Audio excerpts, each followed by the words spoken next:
Good morning, good evening, good afternoon, and welcome to another episode of Movement Radio. I am Chip Hazard, I'm Talon Williams. I'm Roger Sierra. and Stephanie today, Nadolny. yes, today Yes. we are joined by singer, songwriter, producer, and voice actress Stephanie Nadolny. I Stephanie, how are you today? I am doing pretty good. Pretty good. I'm glad to be here with my fellow Tennessee people. I'm originally Yes. from Memphis, Tennessee, so it's good to see you guys again. It hasn't been that long. No, just a couple of weeks. couple of Yeah. weeks. The weeks, Yeah. yeah. Yeah. And for the people that are watching, we actually got the opportunity to meet Stephanie at FarleyCon 2023 in Eastridge, Tennessee, a couple of weeks ago. We actually recorded her panel with her and Mike McFarland, which was a really awesome panel. It's on our YouTube channel now. Go check it out. But let's go ahead and let's get this interview started real quick. For the people who may not know who you are, who is Stephanie Nadolny?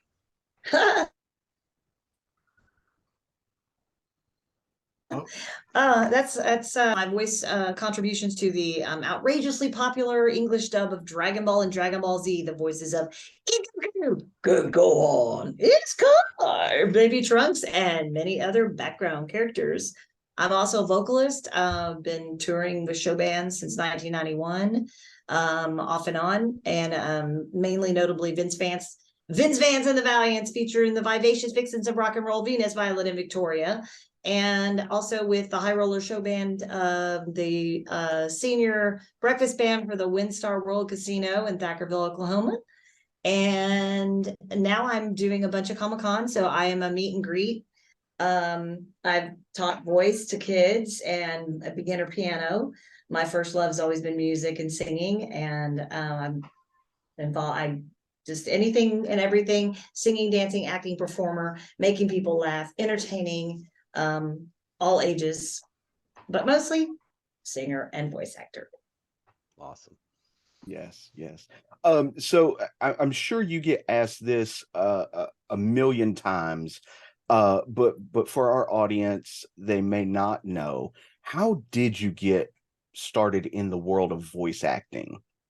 Yeah, well, what started the whole ball rolling is, as a kid, I always I gravitated towards music and singing, and I always had we always had music in the house. We always had a nice stereo. My mom and dad were both big music lovers. And at the young age of 3 or 4, I just decided, after hearing Donna Summer and all the disco albums my dad had, I wanted to be a singer.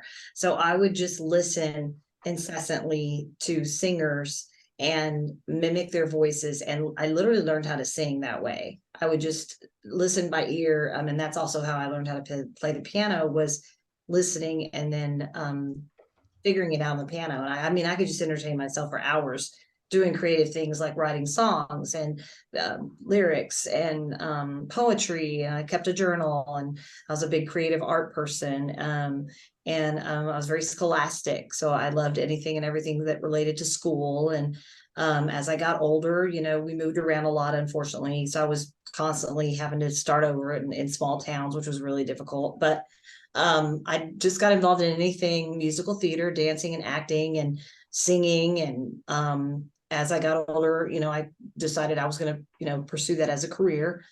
Joined a show band right out of high school, singing, dancing, acting, touring. And I got the audition through working with that band and another band called Brave Combo. It's a Grammy Award-winning polka band. And when I was at one of their sessions recording on an album, one of their fans and close friends was at that session and heard my voice and asked if I've ever done any voice acting.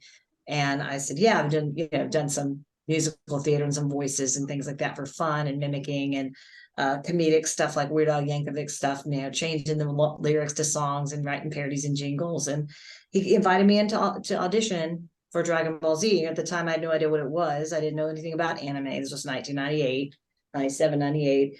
And I tried out for all the females, again, not knowing who they were or what it was about. And before I left the room with the judges, there were 3 people listening to the audition. They asked me to do the voice of a young boy, and thankfully I'd been a silly mimic my whole life, changing my voice and just for fun, prank calling and things like that we used to do. I came up with a little boy voice, and they just said make it kind of raspy, and I ended up getting cast as Gohan, and that's where my voice acting really began, was with that, aside from doing some stuff for Chuck E. Cheese and Jimmy Toys, which are just voices of toys and singing animals and things. That was kind of really what put me on the map, and that's kind of what started this whole ball rolling with voice acting. Awesome. That's awesome. That's really cool. That's kind of a long story. I tried to summarize it, but No. the older you get, the more you have to talk about because you've lived more life. Right. I understand. So Yeah. it was the music that brought you to voice acting. Yes. It all falls back to music. The singing, like the voice. Yep. Singing, mimicking, learning how to sing. I was involved in anything with theater in school. I did community theater.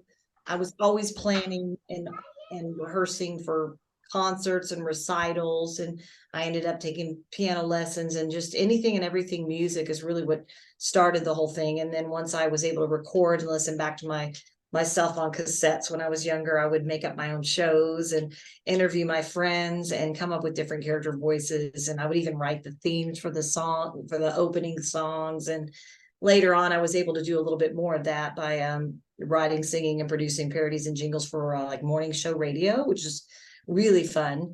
And that's what expanded my career into some comedy. I wrote parodies and jingles, anything from songs about, turkey dinner, a turkey like this. And I would take the songs and change the lyrics, make them something current that people can relate to. And then that stemmed into writing novelty songs for kids, which therefore also led to mentoring children and kids wanting to get into the industry and teaching voice and piano.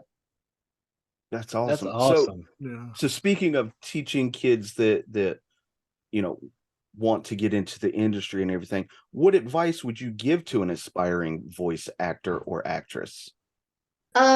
Practice everything all the time, anytime you have free time. I know that was a lot of what contributed to me being able to change my voice and make it malleable, and then applying the acting to it, and then putting all of that through the delivery of your lines. If somebody wanted to get into music, I would highly recommend that they start getting coaching and taking lessons, even outside of school, as young as they want to start, really. Taking up a musical instrument would be helpful. You don't necessarily have to go with one thing. I mean, I ended up doing a bunch of different things, and then what happened with me, it kind of morphed into sort of a dream career, because when I joined my show band, I was right out of high school and was majoring in drama in college, and I was able to sing, dance, act, and choreograph, as well as get involved in the costuming and write some of the skits and be involved in the production of things like that. And then I stayed long enough to where I was starting to recruit for the band and mentor young singers, usually mostly right as they come out of high school, that needs some experience. That might be a little green, but they could, they have that raw talent and that potential. And I just had an ear and an eye for it, and I just started recruiting young performers into the band. And whether I was there or not, and I still go back to the show band I was in for many years if they need me. And so that's kind of what ended up happening for me, is I kind of did a little bit of everything, and then just kind of honed in on the singing and joining, band locally. Now I work with a band called Moonglass Band. It's my own group. We're on hiatus right now because this year I'm doing Comic-Con conventions pretty much every weekend, meet and greets, comic book stores, all kinds of stuff like that. And then I do things like this during the week, like what we're doing, podcasts, and visit schools. I have a big heart for that whole just inspiring kids that really want to pursue the creative arts, and try to help them how to navigate through the ins and outs and ups and downs, and the fact there's a lot of rejection and not everybody makes it big, and you got to kind of know people, and you have to network, and it's very rare that somebody just decides they want to do it and they just have the raw talent and then they just get cast in something right away. And I think it does happen from time to time, but it does take a lot of effort and a lot of time and study. There's workshops and different things like that. So I just kind of like, everybody's different. so I just kind of assess the situation based on who comes to me from to ask for information or guidance, and then we just kind of take it from there. That's awesome. That's awesome. Yeah. Yeah. Talon, you're muted. Talon, you're muted. Oh no. I guess it did it to me twice already. I don't know why it's doing that to me. Sorry. Oh, goodness. Now I was just going to ask, like, how do you approach bringing a character to life? Like, because we've heard from other voice actors and other people have different, I guess, processes on how they come up with the voice of a character. Maybe they talk to the director and there's some type of communication. Like, what is your, I guess, process when trying to discover or figure out how a particular voice would sound? Well, it's different for every project. If there's an audition, usually it's helpful for me if they provide a description of the character and a photo or a drawing or anything of a character. Every once in a while, if I get an audition, it'll sometimes give you like a voice reference, like something on YouTube, like we're kind of going for this sound, if you can kind of recreate this style or this tone. And so that's kind of my technique, my preferred technique. But if they just have very little information, I just make everything up in my head. I've already been doing that my whole life. If I fit the part or they think I am a good fit for their project, then great. If not, it's a great experience for me every time I audition, and it's one more thing I can say that I've done. And it challenges me to come up with new voices that don't sound like other ones that I've done for many years. And that's what I really want to continue to be good at, is to voice completely different characters so that I can be diverse and not be pigeonholed into just doing little boys or whatever, because I have all kinds of other voices, and I do some mimicking as well. So sometimes I'll take a reference from an aunt or an uncle or a cousin that I played with as a kid, or maybe a classmate, or I might morph a voice that I have in mind and then put my spin on it, like maybe mimic a Beavis and a Butthead voice, and then like change it, or make someone have a rough, like a stuffy nose or something, or it might be something about the character that maybe he's a little nerdy or geeky, or maybe he's really shy, or she, or whatever. And I've also like I said, if there's direction, I just try to follow direction. And otherwise, I just dive in, because sometimes you might audition for something, or a director might hear your voice and you're auditioning for one specific character, but they hear your voice and they think that you might be better suited for another one. So it's definitely better to submit than not to submit at all. If you don't hear anything back, that obviously means you didn't get the role, but you just kind of close that door and then just go on to the next. And if someone calls you back and they think you're great for it, you're good to go. That's kind of how I do it. Okay. That's interesting. Yeah. That's pretty cool. Right. So is there like any like techniques or like some kind of exercises you do to make sure like your voice doesn't like go out, or just like maintain it or anything like that? Yeah, I mean, I have lots of experience being a singer,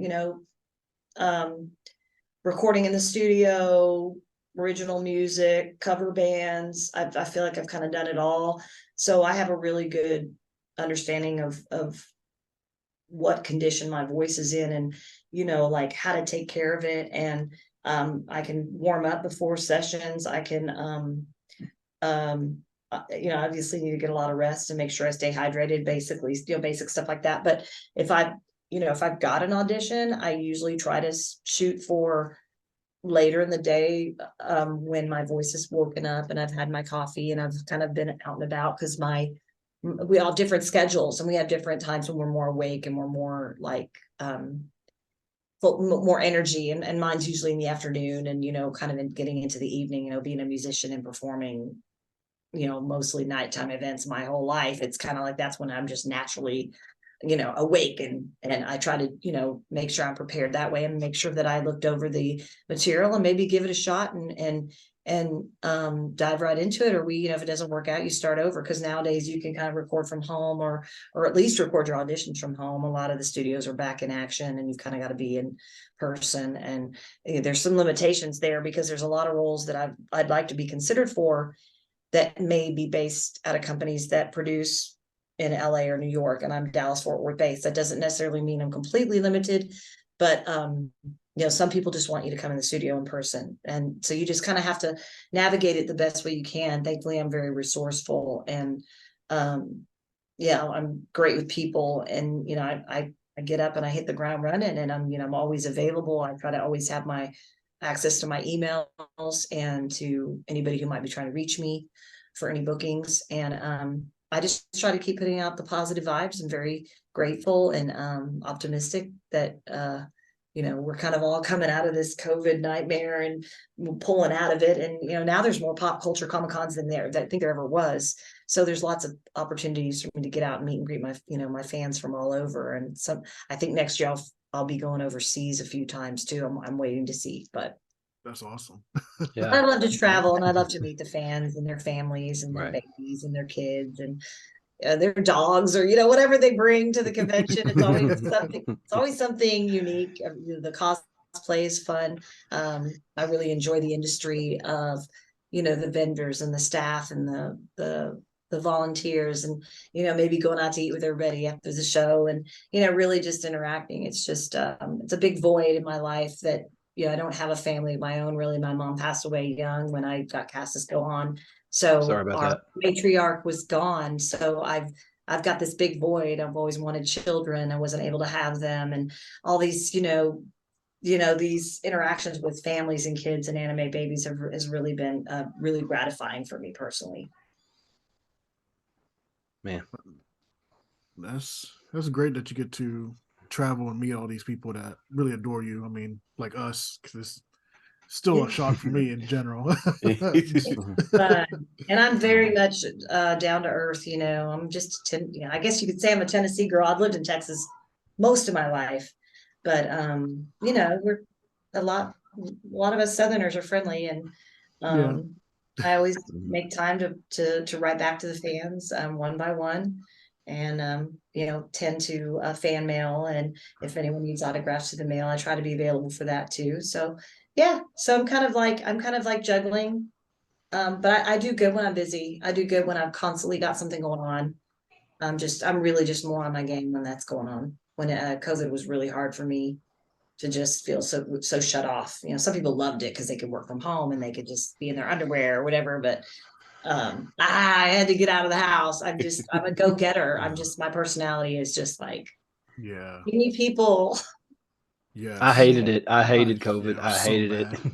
Yeah. Yeah. And the fact is that we just had it was so crazy because the moment COVID happened was when we had our daughter. So, so we have she still got to go to these doctor's appointments. Like, we still got to get this done. We still got to get that done. It's Oh like, my goodness. oh Lord. And the nurse, ironically enough, the nurse that was in the room that helped my wife deliver the baby, told me that had my wife gone into labor like 2 days later, I couldn't be in the room with her because that's how high the COVID Right. situation was. So I got in there just in time. So Oh my gosh, the timing was So- probably good then. Oh yeah. Yeah. So Being yeah, at it home to was- watch her grow up too, like more. Yeah. Yeah, I was convinced that my daughter believed that she was being raised by ninjas because everybody was wearing a mask, So Oh, right. you I didn't know, think about that. That's right. First memories, Yeah. wearing masks. I can't imagine. yeah, yeah, and it's crazy because a friend of mine also had their first child too, and he was like, "Man, I don't know what we're gonna do," and he's freaking out. I'm like, "Just calm down. This will be over in a couple of months." And here we are, 3 years later. We're just now getting over it, and now there's another wave could be coming in, but Right. we're not talking about that. Yeah. We're talking We're about all, you. yeah, we're all miracles. No, I mean, it was a global pandemic. I mean, it had happened in so long. But yeah, and then for being a performer and being on stage and entertaining, like my entire band, we were all full-time musicians. We had to just completely shut our entire band and cancel. I can't even remember how many gigs we had to cancel. It's like 40 or 50 gigs or something Wow, that's a for the lot. year. And then try to find a way to make a living and pay our bills. Yeah. Oof. Yeah, it was, but look at what we've learned from it too, though. We've learned different things like this, like these meetings and Zoom meetings, and being able to somehow find a way to connect with other people. And that's what we constantly have to learn to do, is when these things happen, find a way to navigate and adjust to Yeah. make it work for everybody. for sure. Absolutely. During COVID, did you take part in any of the virtual cons that went on? I did one for GalaxyCon, I believe. And then I did some of these types of things like we're doing here. I did some podcast interviews and managed to schedule things like that, and I was able to do some teaching. It was not the same. I mean, the dynamic was just really difficult to try to navigate when you're used to having, say, like you're teaching kids, music or your piano without being in person together at a piano. It was very challenging. I was able to make it work, on the short term. Then I started getting busy again with conventions, and so right now my teaching's on hiatus, but I can go back to kind of like anytime I'm ready. Which I love kids, and I love to help encourage them to create and to be artistic if that's what their heart is pushing them to do, and to really just be an inspiration for that. Right. That's awesome. That's awesome. I love that, you're there and you want to teach the kids and help the kids and everything. One last question before we get into the kind of meat and potatoes of why we asked you here, but are there any memorable behind the scenes moments from your voice acting career that like just stick out, just like super memorable, that stick out for you? Well,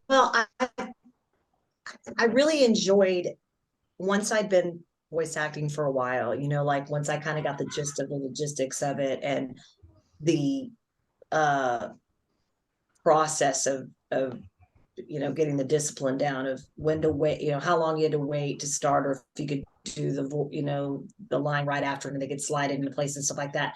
I really became really interested in really with the character development and with especially with Gohan, and then like the meat and potatoes of the scene with this in the Cell Saga with the father son Kamehameha, because like I said, my mom had passed, so I had real live emotional content to draw from really being through really one of the worst things in my entire life was losing my mom at such a young age and so untimely, and environmental toxins that led to cancer. It was just a horrible stream of events. But so I really felt like I got some really good stuff from having been through it and truly trying to make something good out of something so terrifyingly horrible.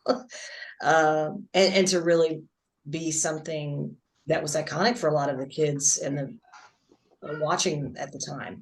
And that Dragon Ball Z was, I've been told so many times that it was that was their childhood, or that was their escape, or that was the nostalgia that they ran home from school to watch. And and it's very gratifying to really feel like that there's a purpose, even without me being able to have kids and not having my mom and all these things I thought I was going to have, that there's like, there's always a reason, there's always the um the spirit is it's always can overcome almost things that you really don't think you can, or you don't think it's possible. So that for me really stands out, because it was just it's like the show must go on mentality, though. It's like you've got to jump right back out on stage. And I was touring with a band and coming into town and recording those lines.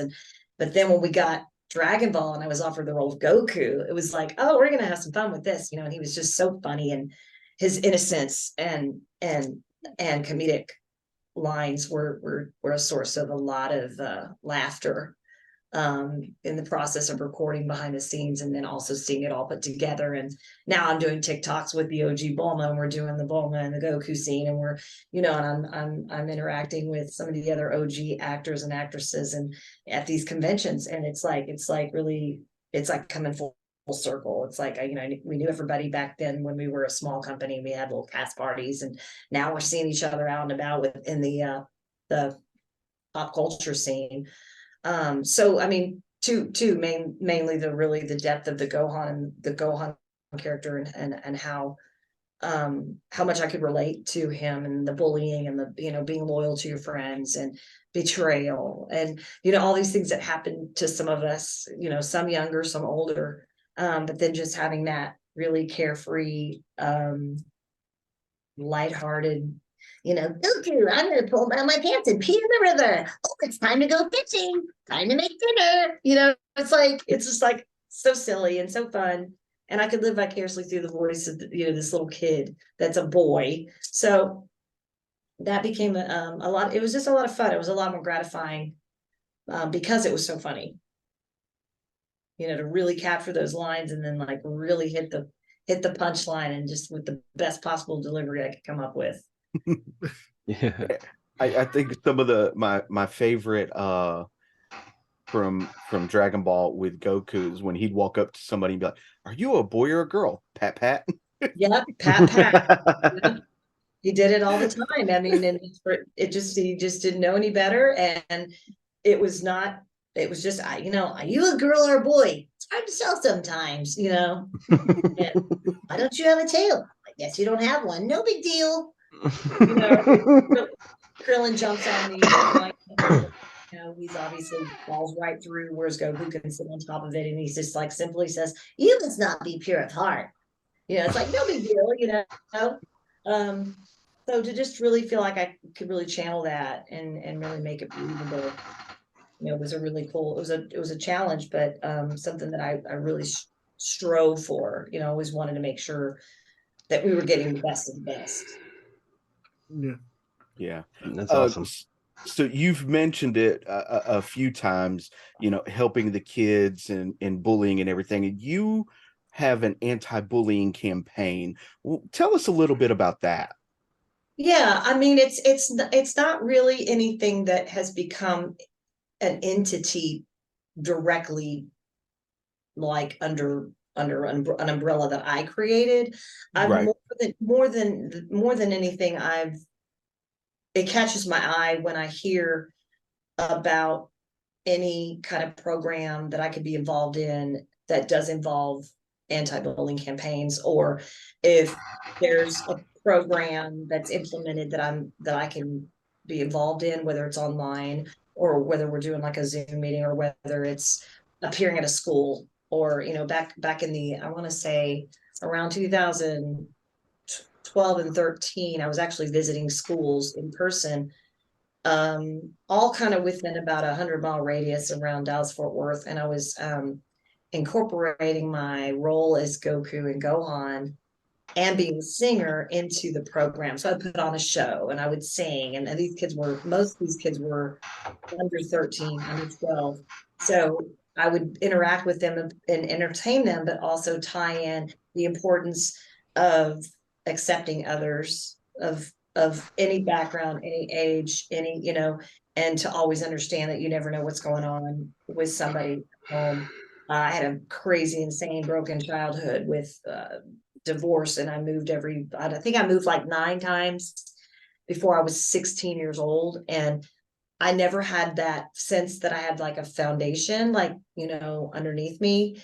And it made it really hard when you were a new girl all the time, especially small towns where people had grown up their whole lives together. And then all of a sudden I'm trying to fit into all this, and then being a singer and a dancer and a performer. And, that was a difficult time for me, and it happened over and over. And so I have a big heart for those who, were bullied like I was, was made fun of. I was a misfit, and maybe I, in a way I tried too hard or something. And then that the people that lived there could tell, like, but I was just trying to get by. I mean, I didn't ask to be there. I was, I had to move because my stepdad was transferred. And, so it was just really, I remember the ones who were nice to me. I remember those moments, like I can go to that spot in my brain, like that. And I decided that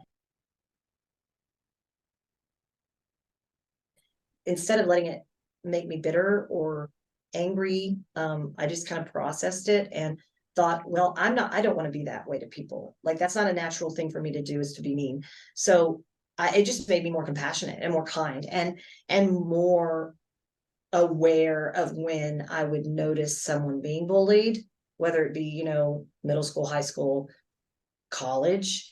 There's a lot of jealousy. There's a lot of competitiveness in my line of work. There's, you know, I was in drama, I was in, you know, community theater, I was doing plays with and performances and talent shows. It seems like there's just always this level of a competitive. Sometimes it's a healthy competitive thing, and sometimes it's really, really very, very negative and very nasty. And that's been my biggest hurdle in my line of work, is that kind of stuff, that the bullying, and they're like, well, I'm better than you, or people saying this in front of you, and then behind your back they're like cutting you down because they don't want you to get their role, or they're finding a way to get you out of the talent pool because they don't want you to audition for the parts that they want. And I've definitely been involved in that. And in fact, I'm not in Kai or Super. I'm not. I was replacing Kai or Super, and you know, I wasn't really given a reason. I didn't really understand why, and I kind of found out a little bit the hard way. But you know, my business that I chose to be in, you know, you get a lot of rejection. You get a lot. You know, you might fit in great here, you might not here. You could have tons of talent and never make it. You could just not know the right people, not be in the right spot at the right time. I mean, there's just so many things involved, you know, the promotion, the money, the marketing, all of that stuff. And so I just naturally, being a mentor to young singers for Vince Vance and the Valiants, found myself becoming kind of like this nurturing kind of mother hen. And I'm very much that way with my fans. And I don't know, it just kind of kicks in naturally. My mom was like that, very, very nurturing and kind, and accepting and loving and generous and all these things. So even though that kind of hurt me sometimes in the industry, but I also learned from those moments to allow it to teach me a lesson and to grow from it. And so I'm very much like that with the kids that I mentor, and most of them are, you know, middle school, high school age. And then I'm involved with a campaign called Pink Thursdays, and they're online. You can look them up. They have a different guest or somebody in a certain industry, and they wear pink, and they talk about anti-racism and anti-bullying. And so I'm involved in that. And then there's some other smaller groups here in the Dallas-Fort Worth area that I'm a part of. And then when they have their fundraisers, you know, I donate autographs and things like that, because it's a really big deal. These moments where kids are being bullied, you know, some end in horrible tragedies. You know, some of these kids don't necessarily, they're still learning how to cope with life. And then when something horrible happens or somebody bullies them, sometimes they don't want to live anymore, and horrible things happen. And so there needs to be more programs implemented to help kids, you know, kind of that crucial age, you know, where they're like 11, 12, preteen, and they're kind of really kind of learning how to get through life and what are they going to do with their life, but they're still young. And there needs to be groups and places for them to go where they can talk about what's going on at school, or if they can't talk to their parents, you know, or things like that, where they feel like they've got a source of compassion, or, you know, that somebody they can trust that's not going to betray them or make them feel any more vulnerable than they already do. And so it's just a big thing that I'm really, you know, passionate about. So I also have some other people that have been reaching out to me to work with kids in the ministry and the Christian ministry and things like that. And if I can sing a song or write a song, or, you know, if there's something I can do with a gift that I've been given to try to help somebody or kids that have been bullied, then I try to make a point to do that. So I'm in a position now where I feel like I can, and I can utilize the being cast as Gohan kind of thing. Like, you can be your own superhero and things like that. Like, I feel like you know, so I don't really have my own per se, but I've been involved in a lot of anti-bullying projects and campaigns that are going on all over the place. That's awesome. That's incredible. Yeah, I mean, some kids don't have their parents. I mean, I appeared at one school recently where the kids, they'd all been through a lot for being so young, and the class I went to specifically wanted to pursue creative arts. And so a friend of a friend of a friend kind of thing happened, and they're like, "Oh, you've got to come talk to these kids." You know, some kids are in jail. Or they were victims of somebody in their household that had committed suicide. Trauma, like real raw emotional trauma. And so I just had a big heart for that, because I had my own issues and things going on with a broken family, and domestic abuse, things like that. And so I went and just talked to them and just kind of got them to open up. And I signed some things for them and just gave them some advice. They had questions, and I just basically was there to just be a helping hand and encourage them.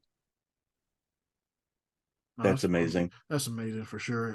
So that's where Absolutely. I on the anti-bullying stuff. And there's always, I'm easy to reach. So if anyone ever, if there's something I can do to help with that particular crusade, I'm on board with it. No, I think it's definitely needed. Programs like that are definitely needed nowadays, especially with how kids care more about social media, and it's just easier for them to get bullied and stuff like that.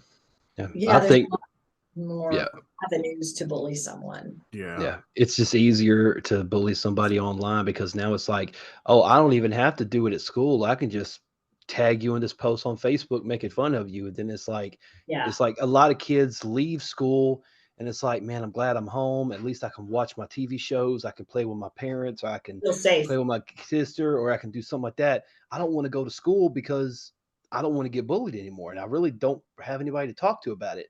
But in today's day and age, social media, it's like they could just tag you in a post, and blocking don't work, because then if you go to school, why'd you block me, man? And then that it's even more. happens, And then there's like situations where people will hide behind a computer screen and say there's somebody else. Yep. Because with us, people would write you notes or whatever. We didn't have social media. We didn't have cell phones. We didn't have any of that, or computers or anything. And it was pretty bad already. So I can only imagine the level of how this can, people can just literally be lurking and trolling you. So in some ways, as we all know, social media can be very harmful and addicting.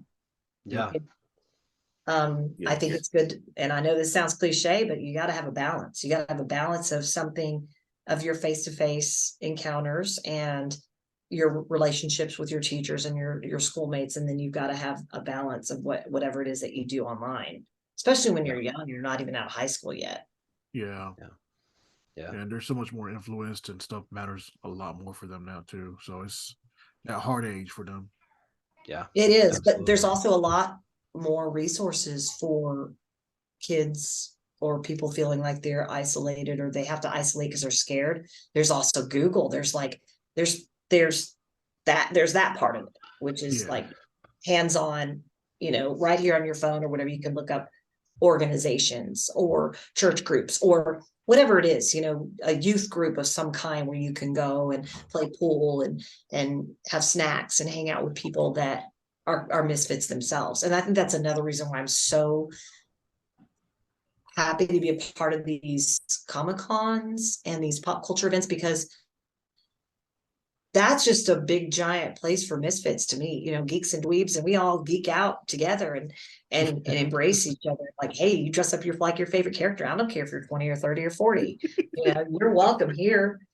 And that's where I've kind of found my place, is kind of because I've kind of been that misfit that's always like never really fit in either. And it's like, well, where do I fit in all of this life stuff? So I really feel a connection to these people, and they feel safe in those environments. If they were doing it anywhere else, they'd be made fun of. And it's just like, it's just really sad.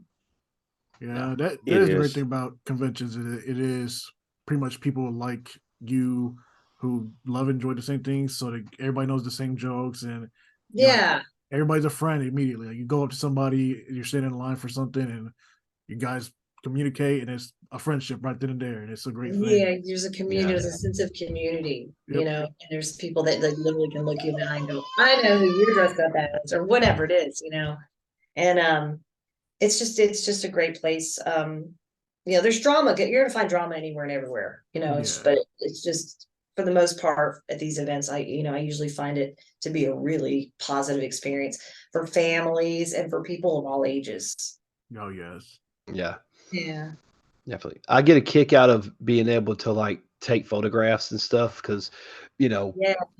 I take a lot of photographs of the cosplayers and stuff like that, and I'll say, hey, check it out on our Facebook page, and then they'll see it and they're like, oh my God, this is an awesome picture. Thank you so much for taking it. And it's like that Yeah. makes me feel good because it's like I made somebody's day by simply taking a picture of them. You know what I'm saying? Yeah. Like Take a that makes picture. me feel good. And hopefully they see that and it's like, you know, somebody thought that this looked good enough to say, hey, let me take a picture of it. You know, and in mind, like I was gonna take a Yeah. picture of it anyway. You know what I mean? Because I mean Yeah, but it's like I, they feel valued. It's like a validation, like they feel a part of something and it makes them feel special. And I think it also, these events can cater to the child that we all have inside of us because we were all children. Nobody gets around that, right? So it's like I think you can really feel like a child and you can really feel youthful and excited. And there's so much to see, there's so much to do. And look at these cool keychains. And there's so many opportunities for people to be creative. And there's artists, there's people that draw, that paint, that sketch, that, you know, the comic book collectors, there's the comic book creators, there's, you know, and then there's just people that just create their own art out of whatever it is they love, and jewelry, and I mean anything and everything. And it's just really fun. There's always something for everybody, whether it's a tiny little convention in a small town or a big giant one in a big giant city somewhere or overseas or whatever. There's just it's just great. And I love being a part of that. Yeah. That's how we met. You know, Yep. it's like Yeah, exactly. I'm glad we did because this is great. This has been great. This is amazing. Yeah, it's been really great. I really appreciate you guys. No, we appreciate you. Yeah, definitely appreciate you. Absolutely. Such an honor to have you here. Yes. It really is. So we don't want to take up too much of your time. We know that you're super busy. If anybody wanted to get in contact with you or follow you, where would they go? So it's super easy. I've got a website. It's been up for a couple of years now. It's www.stephanienadolny.com. And it's got, like, you know, my bio, Wikipedia, IMDb, some of my demo reels, some video links, also some animation theme links as well. A lot of the anime fans don't realize I'm a singer, and I started out singing long ago. And so there's a connection there with the animation themes, and I'll be hopefully getting some original music up soon. There's an album I did with Brave Combo out of Denton, Texas. And we just never released it, and it kind of got shelved. All of this was right around when I lost my mom, so that became a priority, and a lot of things had to be, you know, put off. And so I, you know, I want to dive back into that and really get back into my music and get back on the piano and, you know, get some gigs booked and kind of just do a little bit of this and a little bit of that. And once this year gets through, I'll be getting back in the studio for sure and recording with some other musicians that I've been in contact with for decades that really want to work with me again. So I'm really looking forward to that, getting in the studio, recording and creating and writing, and, you know, whether it's another kid song or whether it's a pop song or whatever it is that I want to do. That's definitely going to be on the calendar. Hopefully sooner than later. It takes a lot of time and a lot of planning and a lot of studio time and a lot of financing and things like that. But I'm hoping that can happen soon. Have you ever performed any of your music at conventions? I've done, I worked with a really cool guy here in Dallas Fort Worth. He's a guitar player, and he was already working at a few Comic Cons, especially anime cons, where he would play the music from just all these very popular animes. And I met him recently. In fact, I'm doing an interview with him tomorrow.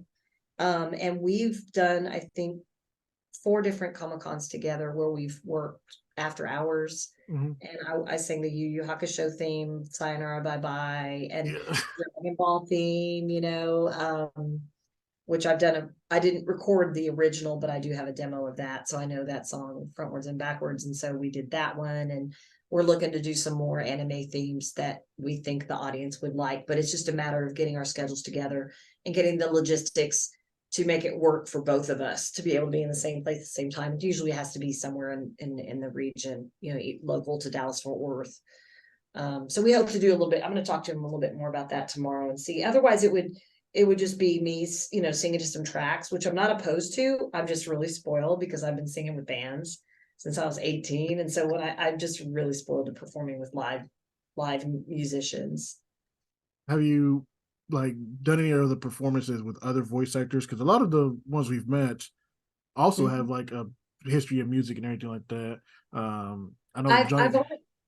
know I've only collaborated with David, and then I've done some a cappella stuff, and I've done some hosting some karaoke, and doing some fun things like that, some of the activities after the main day is over and things like that. And I'm certainly not opposed to doing that again. It's just hard for me to get my entire band wherever I have to be, and then for the convention to have the budget to accommodate something like that. But it's a great idea, and I'd like to do it more. So I always let the promoters know, hey, I'm a singer. If you want me to sing some stuff, or just get up at opening ceremonies and sing a part of a song for you, or whatever. And most times they're open to that idea. That's awesome. That would be awesome to see. Absolutely. Yeah, I definitely would love to see that. Yes. Yeah, and I'd like to collaborate. I just collaborated with a guy in San Antonio, and Linda Young, also the original voice of Frieza, as well as Chuck Huber. He's actually a rapper, and he's pretty good, and he's like up and coming. And at some point they're going to release. We need to talk to him. Yeah, I know, right? Wait, Chuck Huber's the rapper? Well, no. The guy we all worked with is a rapper in San Antonio. Okay. But I do highly recommend you get with him, by the way. If you want me to put you in contact, he'd be a great guest. Yes, very entertaining. Yes, please. He's super funny. I think the fans will absolutely love it. And he uses his voices, and he's really animated and fun, and he does workshops and things like that. So we have a lot in common. So but we're all involved in a little bit of a music. It's I don't really know where it's headed, but I know that the songs that we were involved in involved rap music. So I mean, I kind of was rapping. I didn't think I'd ever really rap, and Gohan's voice. It was kind of interesting. But I've done novelty songs in some of my character voices. It's just that I'd never thought that I was going to be, Cell Saga Gohan in a rap song. The fans I'm telling you, they come up with wacky ideas, and I want to hear that. I hear that now. That needs to be. I need to see. Something. When I find out when it's going to be released, I'll make sure you guys find out about it. I'll reach out to you and say, here it is. Oh, thank you so much. That'd be great. Yes, absolutely. Wow. Wow. So where can the fans see Stephanie next? My website will have that, but I know that this weekend I'll be headed to, I don't know how current this is or who all's going to be watching it or when, but over Labor Day weekend, I'm headed to Phoenix, Arizona. And then I'm going to be in, it's called South Carolina, Greenville, South Carolina, the following weekend, September 9th, September 16th, Monroe, Michigan, outside of Detroit, which will be a first one for me. I haven't been to Michigan yet. I'm kind of excited about that. And I'm definitely excited to get out of Texas and get north. It has been triple digits. It's been nuts. It's been like so hot. After that, I believe I'm in Midland, Odessa. I'll be in Texas. I'll be in West Texas. That Mojo Magic. And then Corpus Christi, the weekend of the 30th and 1st of October. I'll be back in Massachusetts, middle October. October 21st, I'll be in LA. Woohoo! Los Angeles for Ronin Con. And then last week of October, I think I'm back in Tennessee. I believe I'm in Nashville. Awesome. Yeah. Awesome. I got some friends in the music industry that live there. So I'm looking forward to spending some time there with some of my friends and maybe cut some demos. And get some good barbecue. Country music. Yeah. And then beyond that is a blur because I can only remember so much, but it'll all be on my website, and that's at www.stephanienadolny.com. And we'll make sure we have that in the link below as well. Absolutely. That sounds great.